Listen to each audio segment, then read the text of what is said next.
ஆச்சி மசாலா எந்த சமையலும் ருசி தேடும் ரகசியம் ₹20.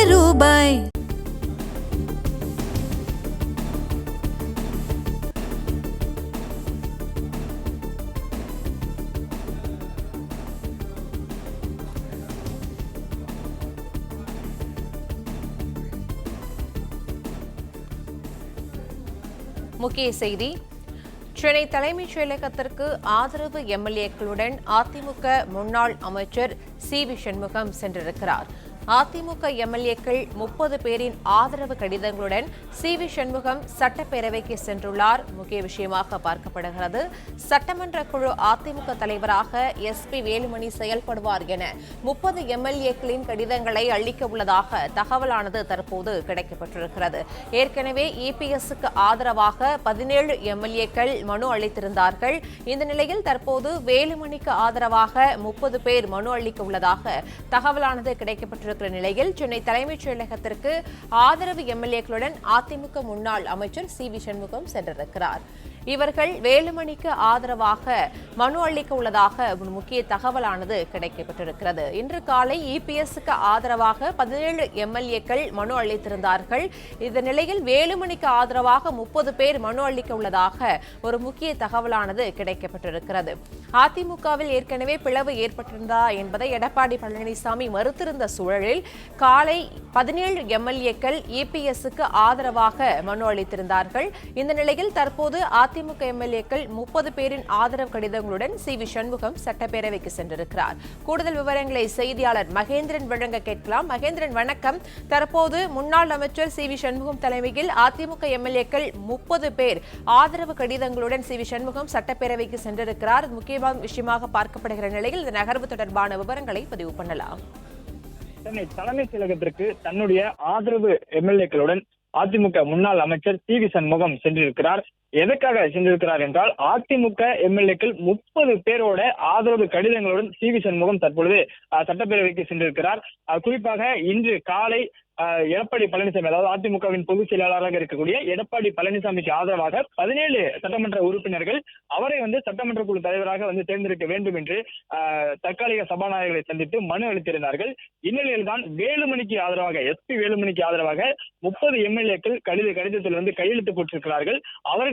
அவர்களுடைய ஆதரவு கடிதம் எங்களிடம் இருக்கிறது. இதை கொடுக்க வேண்டும் என்பதற்காக தற்பொழுது தலைமை செயலகத்திற்கு தன்னுடைய ஆதரவு எம்எல்ஏக்களுடன் முன்னாள் அமைச்சர் சி.வி. சண்முகம் சென்றிருக்கிறார். உடன் S P. Velumani, C. Vijayabaskar, Natham Viswanathan, Kamaraj, K C. Veeramani, K P. Anbazhagan உள்ளிட்ட முன்னாள் அமைச்சர்களும் தலைமை செயலகத்திற்கு சென்றிருக்கிறார்கள். குறிப்பாக அதிமுகவில் கடந்த சில நாட்களாக அந்த தேர்தலுக்கு பிறகாக மிகப்பெரிய பிரச்சனை நடைபெற்று வரக்கூடிய நிலையில இருதரப்பிலும் சமாதானம் செய்யக்கூடிய பணிகள் தீவிரமாக நடைபெற்று வந்தது. இருந்த போதிலும் அதிமுக சார்பில் வெற்றி பெற்றிருக்கக்கூடிய 47 சட்டமன்ற உறுப்பினர்களில் 17 பேர் அதிமுக பொதுச் செயலாளர் எடப்பாடி பழனிசாமிக்கு ஆதரவாக இன்று காலை சட்டப்பேரவையில் பேரவை வளாகத்தில் தற்காலிக சபாநாயகரை சந்தித்து மனு அளித்திருந்தார்கள். அதிமுக பொதுச் செயலாளர் எடப்பாடி பழனிசாமியை தங்களுடைய அதிமுகவின் சட்டமன்ற குழு தலைவராக தேர்ந்தெடுக்க வேண்டும், இதனை அங்கீகரிக்க வேண்டும் என்று அவரை சந்தித்து மனு கொடுத்திருந்தார்கள். ஆனால் தற்பொழுது 30 பேரோட ஆதரவு கடிதங்களுடன் சி.வி. சண்முகம் சட்டப்பேரவைக்கு சென்றிருக்கிறார். அதிமுகவின் முன்னாள் அமைச்சர்கள் அவருடன் சென்றிருக்கிறார்கள். காலையில் எடப்பாடி பழனிசாமிக்கு ஆதரவாக 17 சட்டமன்ற உறுப்பினர்கள் மனு அளித்திருந்த நிலையில எஸ்.பி. வேலுமணிக்கு ஆதரவாக தற்பொழுது 30 சட்டமன்ற உறுப்பினர்கள் ஆதரவு கடிதங்கள் அளிக்கப்பட்டிருக்கிறது. குறிப்பாக 47 சட்டமன்ற உறுப்பினர்கள்ல இந்த சட்டமன்ற உறுப்பினர்கள் இவர்களுக்கான பெரும்பான்மை அதிக அளவில் இருக்கிறது. எடப்பாடி பழனிசாமிக்கு ஆதரவாக 17 பேர் மட்டுமே, அந்த 17 சட்டமன்ற உறுப்பினர்கள் மட்டுமே மனு அளித்திருந்த நிலையில எஸ்.பி. வேலுமணியை சட்டமன்ற குழு தலைவராக, அதாவது அதிமுகவின் சட்டமன்ற குழு தலைவராக எடுக்க வேண்டும், இதனை பேரவையை அங்கீகரிக்க வேண்டும் என்று 30 சட்டமன்ற உறுப்பினர்கள் தங்களுடைய ஆதரவு கடிதத்தை கொடுத்திருப்பதாக கூறி தற்பொழுது அதிமுகவின் முன்னாள் அமைச்சர் சி.வி. சண்முகம் தலைமை செயலகத்திற்கு சென்றிருக்கிறார். அவருடன் முன்னாள் அமைச்சர்கள் விஜயபாஸ்கர், நத்தம் விஸ்வநாதன், காமராஜ், கே.சி. வீரமணி, அதே போன்று முன்னாள் அமைச்சர் கே.பி. அன்பழகன் உள்ளிட்டோரும் சென்றிருக்கிறார்கள். குறிப்பாக அதிமுகவில் நீடித்து வரக்கூடிய பிரச்சனைகள் தொடர்பாக காலையில் எடப்பாடி பழனிசாமியிடம் கேள்வி எழுப்பிய போது கூட அவர் அது தவறான தகவல், அப்படி எதுவும் இல்லை என்கிற கோணத்தில் பதிலளித்திருந்தார். அதிமுகவில் பிளவு இருக்கிறதா, அதிமுக பிளவுபட்டு இருக்கிறதா என்று கேள்வி எழுப்பிய போது தவறான தகவல் என்று எடப்பாடி பழனிசாமி குறிப்பிட்டிருந்த நிலையில்தான் தற்பொழுது அவருக்கு எதிராகவே காலையில் அக்ரி கிருஷ்ணமூர்த்தி, தளவாய் முன்னாள் அமைச்சர்கள் அக்ரி கிருஷ்ணமூர்த்தி, தளவாய் சுந்தரம் உள்ளிட்ட OS மணியன் உள்ளிட்ட முக்கிய முன்னாள் அமைச்சர்கள் தலைமையில 17 சட்டமன்ற உறுப்பினர்கள் சென்று தற்காலிக சபாநாயகர் கருப்பையாவை சந்தித்து மனுவை கொடுத்திருந்தார்கள். அதிமுக பொதுச் செயலாளர் எடப்பாடி பழனிசாமியை அதிமுகவின் சட்டமன்ற குழு தலைவராக தேர்ந்தெடுக்க வேண்டும் என்று குறிப்பிட்டு அந்த மனுவை கொடுத்திருந்தார்கள். அதன் பிறகாக தான் எடப்பாடி பழனிசாமி செய்தியாளர்களை சந்தித்தார். அப்போது அது தவறான தகவல், இப்படி ஒரு கேள்வி அவரிடம் எழுப்பப்படுகிறது. அதிமுகவில் பிளவு இருக்கிறதா சார், அதிமுக பிளவுபட்டு இருப்பதாக தகவல் வெளியாகி இருக்கிறது என்று அவரிடம் கேள்வி எழுப்பப்பட்டது. ஆனால் அவர் அந்த கேள்விக்கு மறுப்பு தெரிவித்து பதிலளித்தால் அது தவறான தகவல் என்று குறிப்பிட்டு பதிலளித்திருந்தார். ஆனால் தற்பொழுது 30 சட்டமன்ற உறுப்பினர்களின் ஆதரவு கடிதங்களுடன் சி.வி. சண்முகம் சட்டப்பேரவைக்கு சென்றிருக்கிறார். குறிப்பாக கடந்த சில நாட்களாகவே சி.வி. சண்முகம் தலைமையில் அவருடைய இல்லத்தில், சென்னை MRC நகரில் இருக்கக்கூடிய அவரது இல்லத்தில் தொடர்ச்சியாக ஆலோசனைகள் நடைபெற்றிருந்தது. அதிமுகவின் முக்கிய முகங்களாக பார்க்கக்கூடிய முன்னாள் அமைச்சர்கள் பலர் அவருடைய இல்லத்தில் ஆலோசனையில் ஈடுபட்டு வந்தார்கள். அடுத்தடுத்து சட்டமன்ற உறுப்பினர்களும் அங்கு ஆலோசனையில் ஈடுபட்டு வந்தார்கள். நேற்று இவர்களிடம் கையெழுத்து பெறப்பட்டதாக சொல்லப்பட்டது. ஏனென்றால் அதிமுகவின் சட்டமன்ற குழு தலைவராக SP வேலுமணி தேர்ந்தெடுக்கப்பட வாய்ப்பிருப்பதாகவும் 30 சட்டமன்ற உறுப்பினர்களின் ஆதரவு SP வேலுமணிக்கு இருப்பதாகவும் தகவலாகவே சொல்லப்பட்டது. அவர்களிடம் கடிதம் பெறக்கூடிய பணிகளும் நேற்று சி.வி. சண்முகம் இல்லத்தில் நடைபெற்றதாக சொல்லப்பட்டது. அடுத்தடுத்து சி.வி. சண்முகம் இல்லத்திற்கு அவருடைய ஆதரவு எம்எல்ஏக்கள் வருகை தந்திருந்தார்கள். அவர்களிடம் கையெழுத்து பெறக்கூடிய பணிகளை அவர் மேற்கொண்டிருந்ததாக சொல்லப்பட்டது. இந்நிலையில தான் அவர்களுடைய கடிதம் நேற்று ஆதரவு தெரிவித்து அவர்களிடம் கையெழுத்து பெறப்பட்டிருந்த நிலையில அந்த கடிதங்களுடன் தற்பொழுது சி.வி. சண்முகம் சட்டப்பேரவைக்கு சென்றிருக்கிறார். காலையில் எடப்பாடி பழனிசாமியை சட்டமன்ற குழு தலைவராக்க வேண்டும் என்று மனு அளித்த நிலையில SP வேலுமணிக்கு ஆதரவாக 30 சட்டமன்ற உறுப்பினர்கள் கையெழுத்திட்டிருக்கிறார்கள். அதிமுகவின் 30 சட்டமன்ற உறுப்பினர்கள் கையெழுத்திருக்கக்கூடிய நிலையில அவர்களுடைய ஆதரவு, அதிக ஆதரவு, பெரும்பான்மை ஆதரவு தங்களுக்கு தான் இருக்கிறது. SP வேலுமணியை தான் அதிமுகவின் சட்டமன்ற குழு தலைவராக தேர்ந்தெடுக்க வேண்டும், இதனை சட்டப்பேரவை அங்கீகரிக்க வேண்டும் என்று தற்பொழுது இந்த மனுவை கொடுப்பதற்காக அவர்கள் சட்டப்பேரவைக்கு சென்றிருக்கிறார்கள். குறிப்பாக சி.வி. சண்முகத்துடன் முன்னாள் அமைச்சர்கள் விஜயபாஸ்கர், நத்தம் விஸ்வநாதன், காமராஜ், KC வீரமணி, KP அன்பழகன் உள்ளிட்ட 30 பேர் தலைமை செயலகத்திற்கு சென்றிருக்கிறார்கள். SP வேலுமணியும் அவர்களுடன் சென்றிருக்கிறார். குறிப்பாக அதிமுகவில் இந்த தேர்தலுக்கு பிறகாக தான் இந்த பிரச்சனையானது வெடித்திருந்தது. தேர்தலில் அதிமுக மிகப்பெரிய வெற்றி பெறும் என்று எதிர்நோக்கி காத்திருந்தார்கள். ஆனால் அதிமுக 3வது இடத்திற்கு தள்ளப்பட்டிருந்தது. 47 சட்டமன்ற உறுப்பினர்கள் மட்டுமே ஆத்திரத்தை அளித்திருக்கிறார். அதிமுகவின் 47 சட்டமன்ற உறுப்பினர்கள் 17 பேர் எடப்பாடி பழனிசாமிக்கு ஆதரவாக காலையில் கடிதம் கொடுத்திருந்தார்கள். OS மணியன், தளவாய் சுந்தரம், அக்ரி கிருஷ்ணமூர்த்தி உள்ளிட்ட அவர்கள் முக்கிய அமைச்சர்களாக இதுக்கு முன்பு பொறுப்பு வகித்தவர்கள், முன்னாள் அமைச்சர்களாக பொறுப்பு வகித்தவர்கள். அவர்கள் எடப்பாடி பழனிசாமியை சட்டமன்ற குழு தலைவராக தேர்ந்தெடுக்க வேண்டும் என்று, அதனை அங்கீகரிக்க வேண்டும் என்று கடிதம் கொடுத்திருந்தார்கள். அதற்கு எதிராக தற்பொழுது 2வதாக SP வேலுமணியை சட்டமன்ற குழு தலைவராக தேர்ந்தெடுக்க வேண்டும், கட்சியின் கொறடாவாக விஜயபாஸ்கரை தேர்ந்தெடுக்க வேண்டும் என்று தற்பொழுது சி.வி. சண்முகம் தலைமையில தற்காலிக சபாநாயகர் கருப்பையாவை சந்தித்து 30 எம்எல்ஏக்கள் தலைமைச் செயலகம் சென்று அவர்களுடைய ஆதரவு கடிதத்தை தற்பொழுது கொடுத்திருக்கிறார்கள். பெரும்பான்மை எங்களுக்கு தான் இருக்குது, பெரும்பான்மையான அதிமுகவோட சட்டமன்ற உறுப்பினர்களின் ஆதரவு எங்களுக்கு தான் இருக்கிறது என்று சி.வி. சண்முகம் தலைமையிலான குழுவினர் தற்பொழுது இந்த கடிதத்தை வழங்கியிருக்கிறார்கள். இதன் பிறகாக இந்த கடிதம் மீது சபாநாயகர் பரிசீலித்து முடிவெடுப்பார் என்று தெரிகிறது. குறிப்பாக பெரும்பான்மையான அதிமுக எம்எல்ஏக்கள் தனக்கு தான் ஆதரவு என தற்காலிக சபாநாயகரிடம் SP வேலுமணி இந்த கடிதத்தை கொடுத்திருக்கிறார். கடந்த சில நாட்களாக இது வெறும் தகவலாக தான் பேசப்பட்டு வந்தது. இருதரப்பிலும் சமாதான பேச்சுவார்த்தைகள் நடைபெற்று வந்ததெல்லாம் நாம் பார்த்தோம். எடப்பாடி பழனிசாமி இல்லத்திலும் அதே போன்று சி.வி. சண்முகம் இல்லத்திலும் தனித்தனியாக ஆலோசனைகள் நடைபெற்று வந்தது.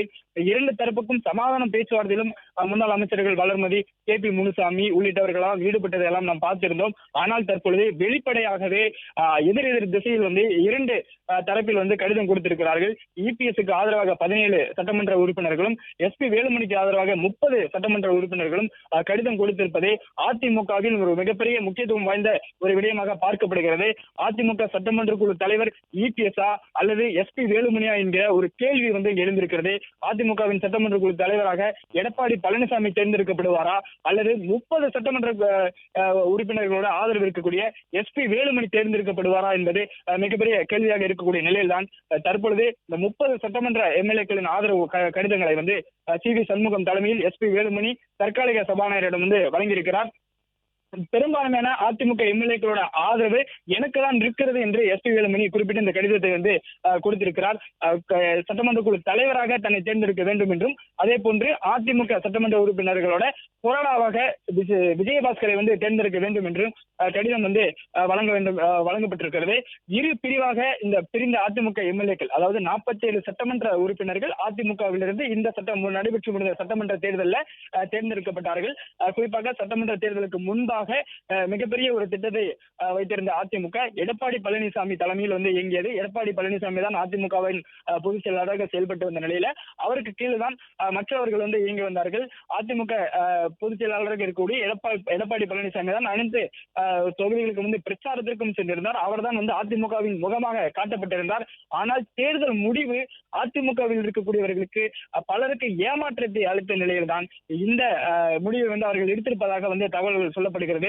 அதிமுக தேர்தல் முடிவுகளை பொறுத்தவரை 47 சட்டமன்ற தொகுதிகளில் மட்டுமே வென்று எதிர்கட்சி அந்தஸ்தையும் வந்து அதிமுக இழந்திருக்கிறது. இந்த நிலையில்தான் சென்ற தேர்தலில் அதிமுக தான் பிரதான எதிர்கட்சியாக இருந்தது. 66 சட்டமன்ற தொகுதிகளில் வந்து வெற்றி பெற்றிருந்தார்கள். அதன் எதிர்கட்சி தலைவராக எடப்பாடி பழனிசாமி இருந்தார். ஆனால் இந்த முறை எதிர்கட்சி என்கிற அந்தஸ்தையும் வந்து அதிமுக இழந்திருக்கக்கூடிய ஒரு நிலையில் தான் அடுத்த கட்ட நகர்வை நோக்கி அதிமுக சட்டமன்ற உறுப்பினர்கள் நகர்ந்திருக்கிறார்கள். குறிப்பாக சி.வி. சண்முகம், எஸ்பி வேலுமணி தலைமையில பல எம்எல்ஏக்கள், குறிப்பாக நாம் தற்பொழுது மனு கொடுத்திருப்பதை சொல்ல வேண்டும் என்றால் 30 சட்டமன்ற உறுப்பினர்கள் எஸ்பி வேலுமணிக்கு ஆதரவாக, சி.வி. சண்முகத்திற்கு ஆதரவாக இருக்கிறார்கள். இதில் இந்த 30 சட்டமன்ற உறுப்பினர்களும் கடந்த சில நாட்களாகவே தொடர்ச்சியாக வந்து சி.வி. சண்முகம், எஸ்பி வேலுமணி உள்ளிட்டவர்கள் வந்து ஆலோசனையில் ஈடுபட்டு வந்தார்கள். யாருக்கு ஆதரவு கொடுப்பது, அடுத்த கட்டமாக கட்சியை என்ன செய்வது, யார் கட்சியின் தலைமை பொறுப்பை வகிப்பது உள்ளிட்ட பல்வேறு விவகாரங்கள் தொடர்பாக ஆலோசனை மேற்கொள்ளப்பட்டதாக சொல்லப்பட்டது. குறிப்பாக தமிழக வெற்றி கழகத்திற்கு ஆதரவு கொடுப்பது தொடர்பாகவும் வந்து இந்த ஆலோசனைகள் எல்லாம் பேசப்பட்டதாக சொல்லப்பட்டது. இடையில் வந்து எஸ்பி வேலுமணி, அதே போன்று சி.வி. சண்முகம், எடப்பாடி பழனிசாமி தலைமையிலும் அதிமுக சட்டமன்ற உறுப்பினர்கள் ஆலோசனை கூட்டம் எல்லாம் நடைபெற்றிருந்தது. அதன் பிறகாக தான் மீண்டும் இருதரப்பிலும் வந்து தனித்தனியாக பிரித்து சட்டமன்ற உறுப்பினர் ஆலோசனை கொடுத்து எடப்பாடி பழனிசாமி அவரது இல்லத்தில் நடத்தியிருந்தார். அதே போன்று அவர்களுக்கு, அதாவது எஸ்பி வேலுமணி மற்றும் சி.வி. சண்முகத்துக்கு ஆதரவாக இருக்கக்கூடிய சட்டமன்ற உறுப்பினர்களுடன் அவர்கள் வந்து தனியாக ஆலோசனை நடத்தியிருந்தார்கள். இப்படி தனித்தனியாக ஆலோசனை வந்து நடைபெற்றிருந்தது. இதற்கு இடையில் இவர்கள் இருவரையும் சமாதானம் செய்யக்கூடிய பணிகளிலும் வந்து சிலர் ஈடுபட்டிருந்தார்கள். எடப்பாடி பழனிசாமியையும் அவரது ஆதரவு சட்டமன்ற உறுப்பினர்களும் சந்தித்து சிலர் பேசிவிட்டு, அதே போன்று இங்கிருந்து சென்று எம்ஆர்சி நகரில் இருக்கக்கூடிய சி.வி. சண்முகம் மற்றும் எஸ்பி வேலுமணி தரப்பையும் அவர்களுடைய ஆதரவாளிகளும் சந்தித்து பேசி வந்தார்கள். சமாதான முயற்சிகள் தற்பொழுது தோல்வியுற்றதாகவே பார்க்கப்படுகிறது. ஏனென்றால் வெளிப்படையாகவே தற்பொழுது 2 தரப்பாக அதிமுக வந்து பிரிந்திருக்கிறது. காலையில் ஒரு தரப்பு 17 சட்டமன்ற உறுப்பினர்களுடன் எடப்பாடி பழனிசாமிக்கு ஆதரவாக கடிதம் அளித்திருந்த நிலையில, மனு அளித்திருந்த நிலையில தற்பொழுது எஸ்பி வேலுமணிக்கு ஆதரவாக 30 சட்டமன்ற உறுப்பினர்கள் தலைமை செயலகத்திற்கு சென்று இந்த கடிதத்தை வந்து அளித்திருக்கிறார்கள். எஸ்பி வேலுமணியை அதிமுகவின் சட்டமன்ற குழு தலைவராக தேர்ந்தெடுத்துக்கிறோம், இதை வந்து அங்கீகரிக்க வேண்டும். அதே போன்று விஜயபாஸ்கரை அதிமுகவின் கொறடாவாக தேர்ந்தெடுத்திருக்கிறோம், இதை அங்கீகரிக்க வேண்டும் என்று தற்பொழுது கடிதம் வழங்கியிருக்கிறார்கள். எந்த சமையலும் ருசி தேடும் ரகசியம் 20 ரூபாய். பிளே ஸ்டோர் மற்றும் ஆப் ஸ்டோரில் இருந்து பாலிமர் செயலியை QR கோடு மூலம் பதிவிறக்கம் செய்யுங்கள். செய்திகளை உடனுக்குடன் பெறுங்கள்.